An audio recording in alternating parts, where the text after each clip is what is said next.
Dear students, today, this being the first class, I will introduce something about what is defects in material, why it is important to study this course. Okay. The first question which comes is that why at all defects are necessary? What is the importance of these defects? Do they have any role to play in the behavior of the material? These are all the aspects which one has to consider. So if you look at it, if a material doesn't have any defect, its properties are fixed, and then this defect is of no use. This material is of no use because we can't process this material, we can't shape it to different form. All these things we do in a material because this contains defects. So essentially what it means is that defects can be used to control and manipulate the properties of the material. What are the types of defects which we can have in a material? One,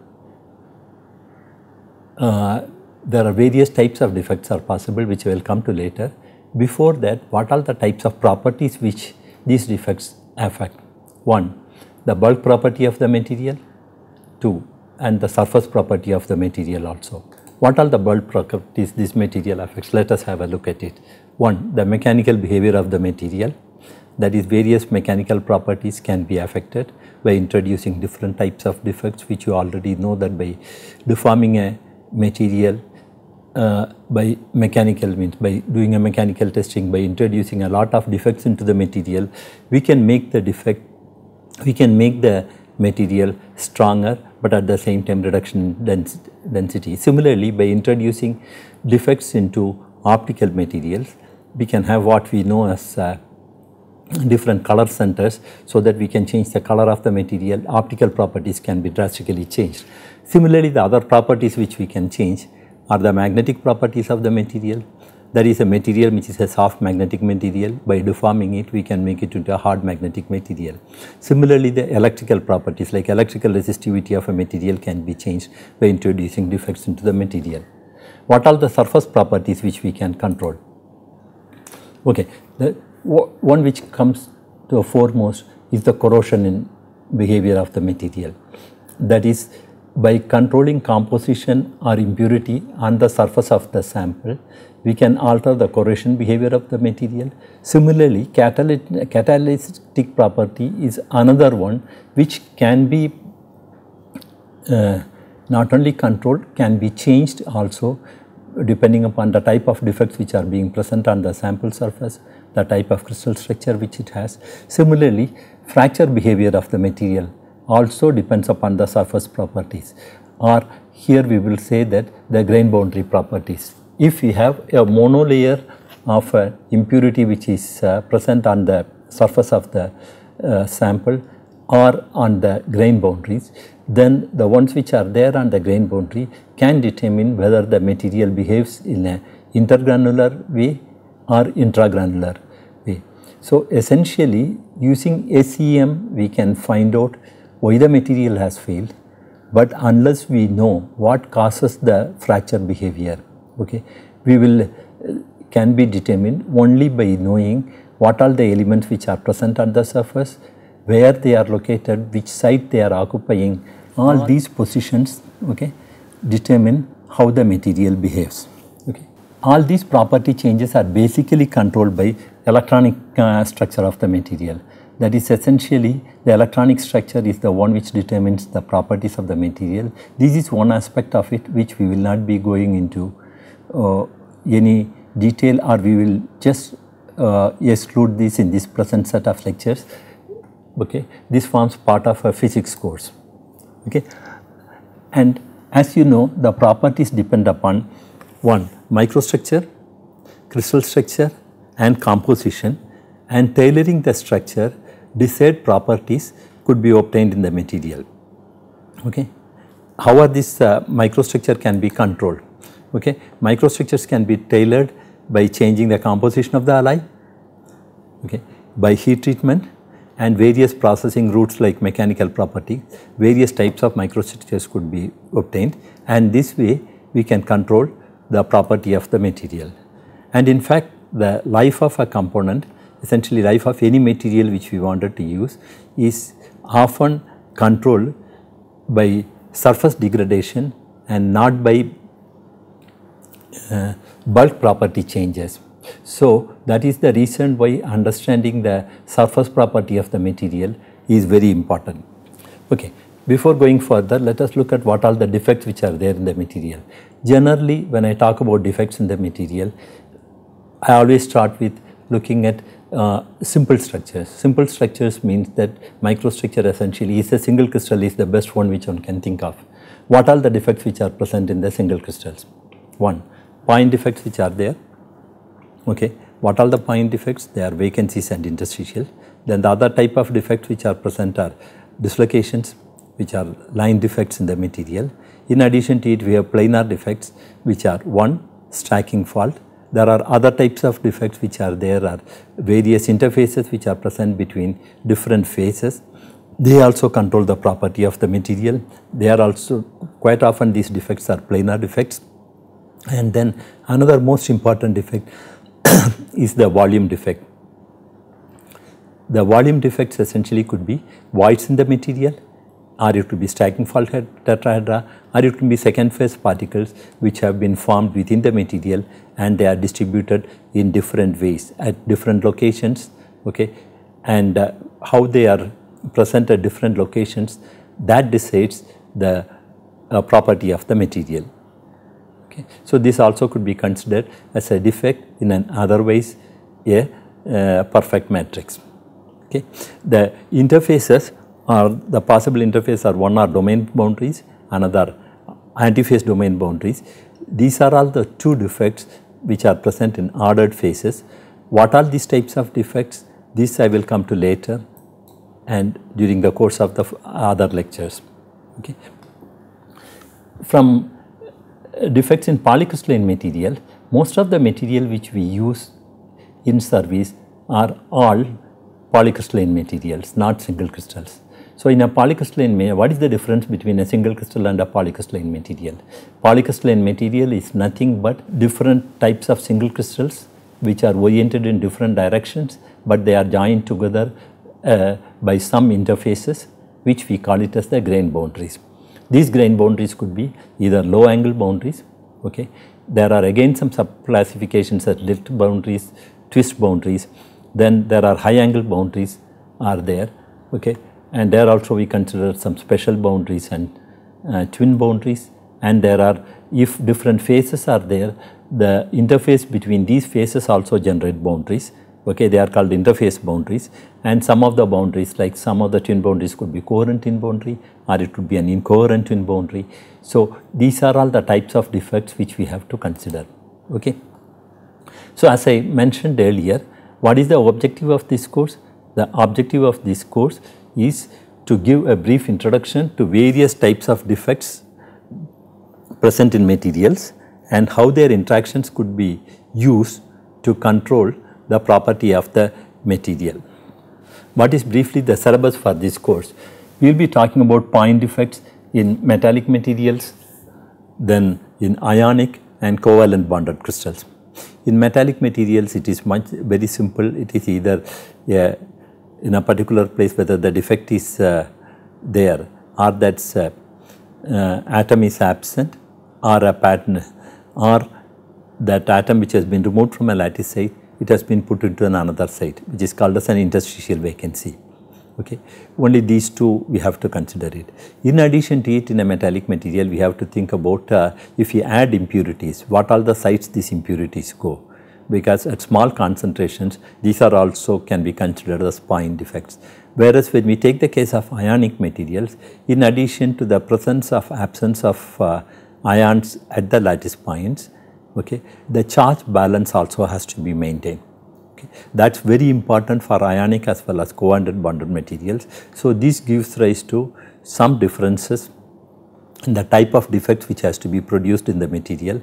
All these things we will talk about, whether the defects are equilibrium defects or non-equilibrium defects, and then also that is energetics of these defects, what are the types of stresses and strains these defects produced in the material, all these aspects we have to consider. Then about the line defects, when we talk about, we will talk about dislocations, okay. Then on the continuum and atomistic theory, on that basis we will describe dislocations, and then we will talk about the stress field and strain field around the dislocations, the energetics of the dislocation, forces which these act on the dislocations, okay, and also the forces which is between the dislocations which we have to consider, okay. Then what are the types of dislocations which are produced in different types of lattices, the type of when two dislocations move, okay, how do they interact, what are the type of dislocation reactions which can take place, how dislocations multiplication takes place in the material, what are the different types of sources which are there in the material, different type of dislocation kinetics, if you look at it, the cross slip, climb, all these processes will have to be considered. We will be looking at all these aspects. Planar defects, if you consider, stacking fault is one defect which we have be looking at in great detail. Then twinning is another one, where it's a twinning is more, we can say that it's like a bulk defect, but the interfaces are the ones between the twinned and the untwinned region, which is very interesting. Then grain boundaries, as I mentioned, they are planar defects. Small angle boundaries are high angle boundaries. Then about special boundaries, ledges, interface boundaries, these are all aspects we will be considering it. Volume defects essentially which are present are, as I mentioned, stacking fault, tetrahedra, precipitation, voids. In these aspects I will be mostly talking about stacking fault, tetrahedra, will not be going about precipitation and voids, okay. Another important defect is having understood about the different type of defects, point defects, line defects and planar defects, we should know about the interaction between the various types of defects, especially between point defects and dislocations, okay. Why we consider everything with respect to dislocations? Because the dislocation is the one which is extensively used to control the property of mechanical property of the material, okay, control the deformation behavior of the material. Because of this we should know about how the dislocations interact with point defects, and also the interaction between dislocations and also between dislocations and precipitates. These interactions also will be considered. The another important aspect which we have to consider it is how does this defects, especially the dislocations, control the work hardening behavior, strength and deformation of polycrystalline materials and fracture. This also will be covered. Then lastly I will mention about some techniques which have to be used to characterize these defects, to quantify these defects, okay. That also will be covered during this. In all these when we study about the defects, essentially the things which you should know about the defects is the energetics, okay.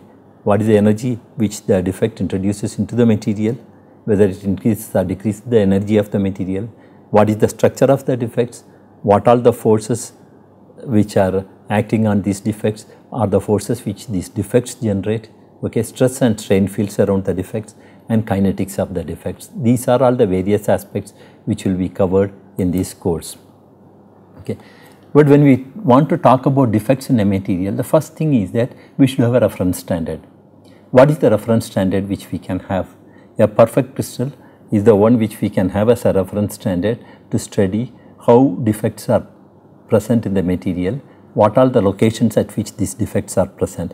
That we can talk about it only when we know a defect-free material. A defect-free material is an ideal material, and study of the crystal structure of these materials is what forms part of crystallography. A brief introduction to crystal structure and crystal symmetry I will cover, especially the lattice structure, the crystal structure, point group and space group symmetry, okay, and the generation of different lattice structures, that is from one-dimensional lattice, how two-dimensional lattices can be generated, what are the types of, how many types of lattices will come from 2D planar lattice to three-dimensional lattices, Bravais lattices, how many can be generated and how they have to be generated. All these aspects will be covered. What is the ultimate aim of studying of these perfect crystals is that if you look into most of the literature, Generally, they give the space group symmetry of the material and the sum number. And if you look at this, one has to go to International Union of Crystallography data tables. Those tables give information about the crystal structure, okay, graphical representation of the different symmetry elements and the general points around it, and what are the special points at which atoms can be kept satisfying the particular space group symmetry. If we understand this table, we will be able to generate any type of crystal structures. Whatever we look for, we will be able to do it. This is exactly what I wanted to cover during this preliminary first few lectures. I will be talking about this, how to generate crystal structures or how to construct crystal structures. And then once we know what the type of crystal structure which we are studying, then one can identify the various types of defects which are present in the crystal, okay, what are the sites at which these defects could come, and what is the symmetry associated with these defects. These are all the aspects which will be covered. What are the books on crystal which I am using for this course? The one book which I use extensively for introduction to crystallography is Kelly and Knowles, which is Crystallography and Crystal Defects. Okay. The second book, essentially Basics of Crystallography and Diffraction by Christopher Hammond. This is also a very nice book. Another is Introduction to Crystallography, Martin Berger. This is a book where talks about all the various types of symmetries, point group and space group symmetries are explained very nicely. Then other book is Basic Elements of Crystallography by Neville Gonzalez and Teresa Savaska. Then another is International Union of Crystallography Volume 2 tables itself one should refer to.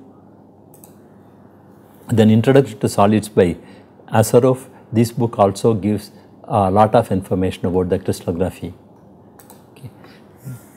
Then another nice book is especially which from chemistry people, if they are interested, Crystallography and Crystal Chemistry by Donald Bloss is a very nice book.